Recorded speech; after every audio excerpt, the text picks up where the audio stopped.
Welcome to High Value Blueprint, where bold ideas meet real talk. Today, we're breaking down a controversial Kevin Samuels moment that's sparking debate across the timeline. Let's unpack it, challenge the narratives, and uncover the real truths behind the conversation.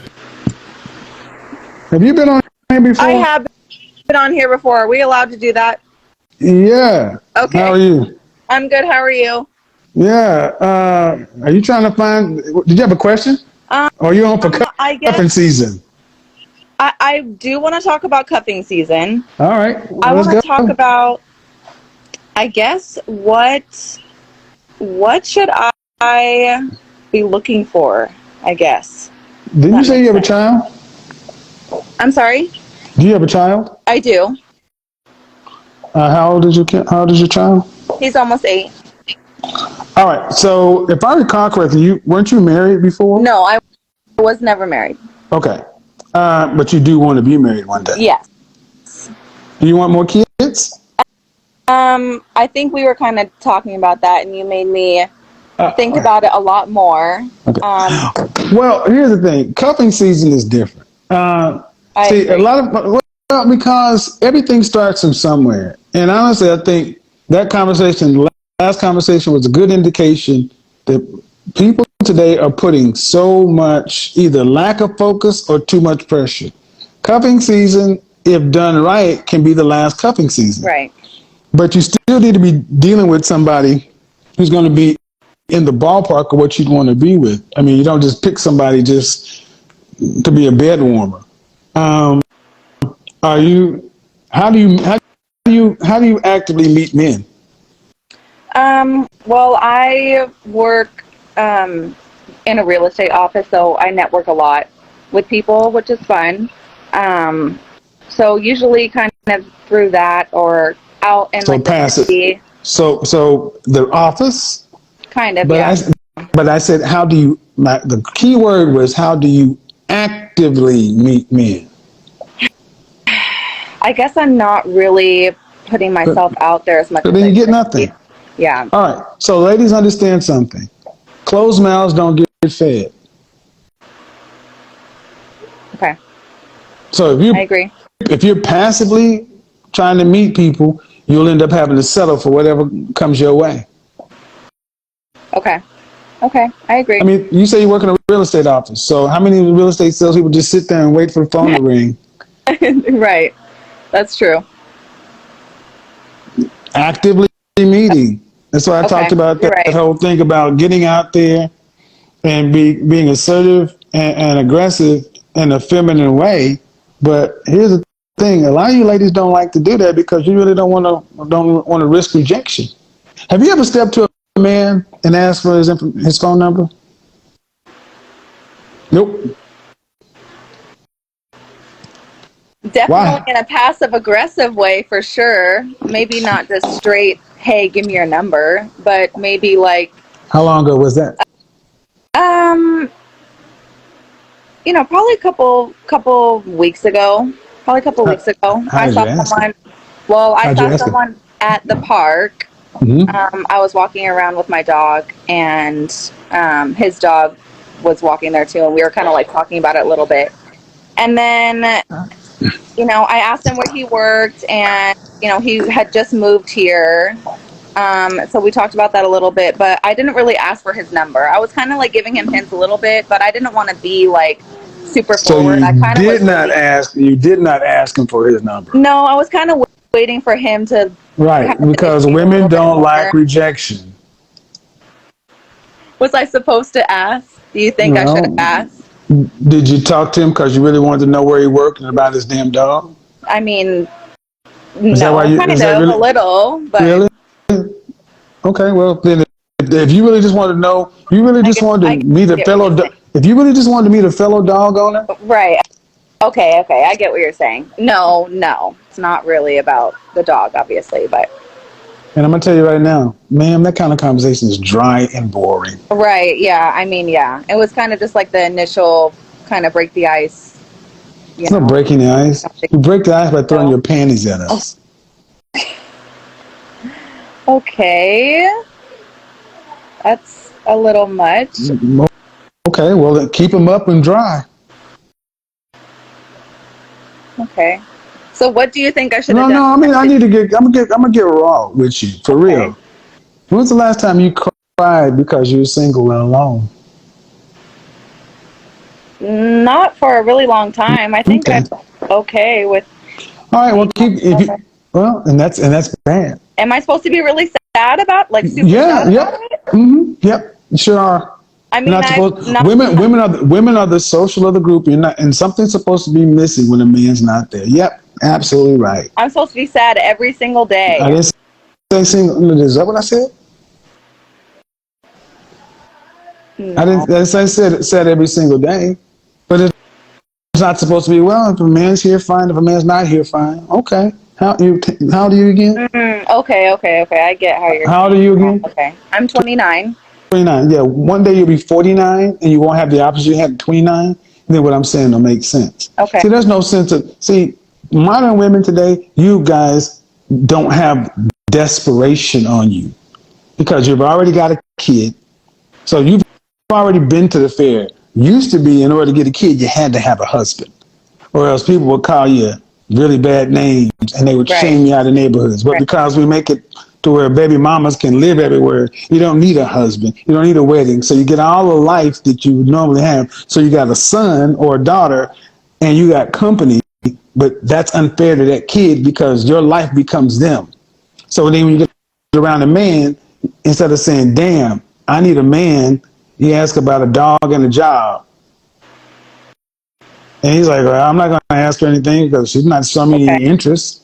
Okay. And I said, "Well, Totally get what you're saying. throw your panties at us." Well, that's a bit much. Okay. Well, keep your dry panties I get on.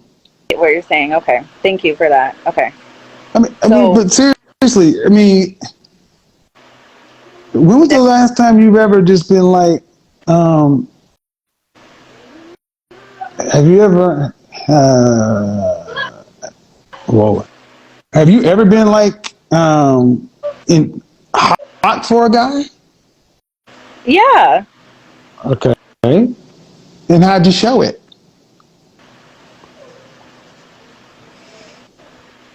I think it definitely has been hard for me to express that for sure. So I think you're right on, women and the rejection thing. It's been hard for you to express feelings of hotness for a guy? I think so, yeah. Yeah, sometimes it is. Yeah, hard to do that. Well, this is the other benefit of cuffing season. You might want to go get the old dust knocked off of that thing. I'm sorry, man. Human beings are sexual creatures, and what I'm saying is to shock you because Okay.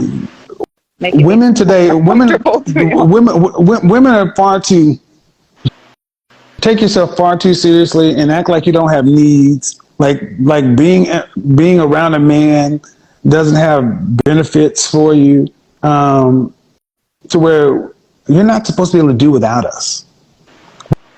What female of the species of any mammal is just fine without the males? So you really feel like women don't see the need in men right now? Is that what you're saying? Is that how you approach that man? I mean, I definitely was passive aggressive about it and didn't. You were passive about it. So Okay. if you got him, fine. If you didn't get him, fine. Right? I It guess didn't it was change. a little. You didn't lose one bit of sleep because you didn't get his number. I think sometimes when it doesn't go the way I want, I do get disappointed. But I never thought of it how you're explaining it now, how I'm thinking about it now, like what I should. Well, because you guys aren't hung. See, we have made with the point where women are being. You guys should have a hunger or a thirst for the men. Just like you want a man to walk up to you and say, "Man, she's hot, man. I really want her." You don't want some guy to walk up to you and say, "Man, I bet she'd be a great friend. I like to bake cookies with her." Okay, that's true. Yeah. Okay. Yeah. I mean, I definitely want that a little bit, but that would be second. You want what a little bit? Well, just someone to think like, okay, she'd be a great friend as well. But I guess that wouldn't be first, though, obviously. We're not your friends. We don't want to be your friends. Okay. See, this is what I mean. And what I'm trying to get you to understand is we have detached from the animal nature of ourselves so much to where I'm talking to a female, but it's almost like I'm speaking to a man when it comes to practically like, well, yeah, okay, that makes sense. All right. I'm like, when was the last time you've been passionately kissed? I'm just trying to be more understanding of what you're saying. When's the last time you've been passionately kissed? Probably a couple months ago. Okay. There's a difference. Okay. Human beings are built for connection. And women used to flirt, figuratively dropping their handkerchief because they wanted the connection. But because you can get male attention at the office, you can talk to men in the office and get masculine attention without having to sleep with them. So it's not what you want, but it'll do. See, and the only man you could interact with was your man.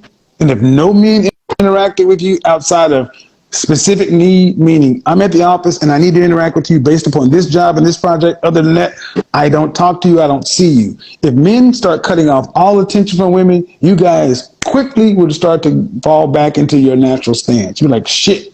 But you get so much overflow of male attention from so many different places. It's a placebo effect to where you guys become kind of dry. That's why I was saying, cuffing season has other benefits too. So yeah, next time you see a guy, ask him for his number, ask him for his IG. Okay. Ask him. Say, would your wife mind if I got your phone number? Okay. Take a shot. I'm definitely going to take your advice for sure. I appreciate it. Thank you. Bye. Man, if women were in charge of dating, I'm telling you right now, the population would have disappeared, extinct, gone. Because when you look at the way they move out here, it's pure chaos. It's emotion over logic every single time. No structure, no direction, just vibes. This one right here, wow. She doesn't have a clue what she wants. I mean, the moment she said, I asked him about his job and his dog, I knew where this was going. That's her version of connection. Asking about surface level things like that and thinking she's deep.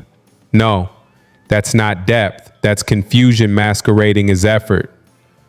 Women today will say they want a strong man, a provider, a leader, but the second one shows up and tells them something they don't like, they run back to chaos. They claim they want stability, but they're addicted to dysfunction.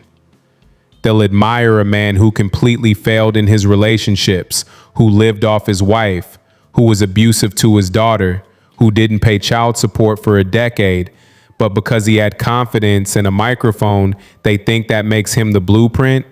Like, what are we doing here? That's not admiration, that's delusion. That's idolizing dysfunction.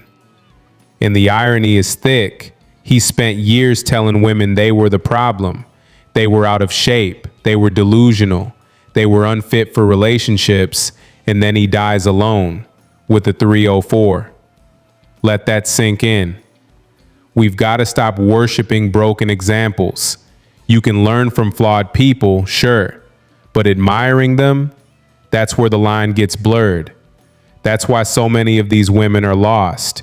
They admire the wrong things. Loud over wise, flashy over grounded, opinionated over humble. And then they wonder why their dating life feels like a bad rerun.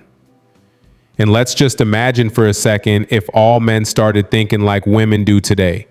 The world would collapse in 6 months. Feelings would run everything. Bills wouldn't get paid. Deadlines would vanish. Society would be run off mood swings and social media quotes. You'd have men breaking down because their girl didn't text them back fast enough. Think about that. That's why men and women are different by design. Logic balances emotion. But the problem now is that everyone's trying to switch roles and it's not working. We've lost common sense. So yeah, she doesn't know what she wants because she's been fed a diet of confusion.